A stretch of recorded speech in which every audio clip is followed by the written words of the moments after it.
على محمد وآل محمد. السلام عليكم ورحمة الله وبركاته. طبعا كان حوار بيننا وبين الأخ أشرف غريب قبل أيام، كان معي على الخاص يقول أريد سلسلة حوارات لا تتوقف بين الغرفتين. قلت نعم، لكن أنا ما أتحمل أي إساءة في غرفتكم.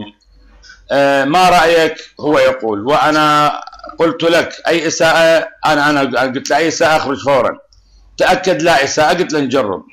ويكتب لي طيب الآن هل نوافق على سلسلة كاملة في النقاش بين الغرفتين؟ قلت له إن شاء الله. قال ممتاز، خلاص بإذن الله بإذن الله تكون السلسلة كاملة. قلت له مرة تختارون موضوعة ومرة إحنا نختار موضوعة. جيد، وأتمنى لا تنحصر بيننا فقط، يعني ليس بيني وبينك. قلت له ما يعني قلت له عادي، إذا نتوكل على الله في الاستمرارية في الحوارات. قلت له إن شاء الله ماشي تمام. وكما اتفقنا يوم لدينا ويوم لديكم. قلت له غدا إن شاء الله، هو كتب لي غدا إن شاء الله لدينا في إكمال حتى نكمل الموضوع اللي إحنا بدينا به.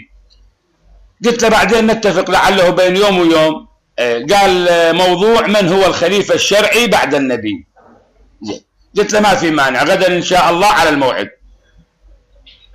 قال ممكن يومين في الأسبوع. قلت له قال يا ريت تضيف اسمي الآن. شيخنا المنسق لديهم يكتب الآن، هو قام يعني اشتبه، قام يكتب إلى واحد ويا ثاني. المنسق لديهم عقيل العراقي، كلمته واتفقت معه على سلسلة حوارات بين الغرفتين، فأنا كتبت إن شاء الله، هو كتب لي آسف بالغلط. هاي مرة ثانية اجاني هو كتب لي السلام عليكم. شوف تفضلوا أحبة الكرام، هذا السلام عليكم، نعتذر منكم على إلغاء الاتفاق المبرم لظروف خاصة. قلت له براحتك. انطاني هو وردة وتاج وأنا انطيته تاجين ووردة. زين، قلت له إذا ترغب إن يعني يستمر الحوار عندنا، قال بإذن الله تمر فقط الظروف التي لدي وأنسق معك. قلت له حياك الله. قال لي جزاك الله خير، هم انطيته وردة وتاج وهو انطاني وردة وتاج وانتهت. فهذا هروب واضح. أنت تنسق معي، شنو تنسق؟ على مع من تنسق؟ يعني مع من تنسق؟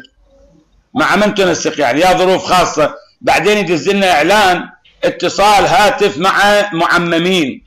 الآن تعال أنت هارب من الحوار معي، هارب من الحوار. أنت هارب من الحوار وما كملت الحوار معي. إذا كان بيك حظ، إذا كان أنت رجل مؤهل للحوار، اكمل الحوار معي. لماذا الهروب؟ على كل حال نترك التعليق للمشاهد الكريم.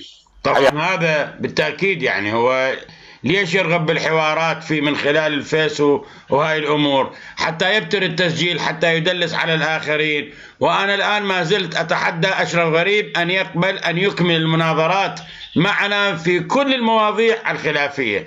وأهم موضوع خلافي هو بيننا وبينهم باتخاذهم لعمر ربا من دون الله، من خلال آية أم لهم شركاء شرعوا لهم من الدين ما لم يأذن به الله.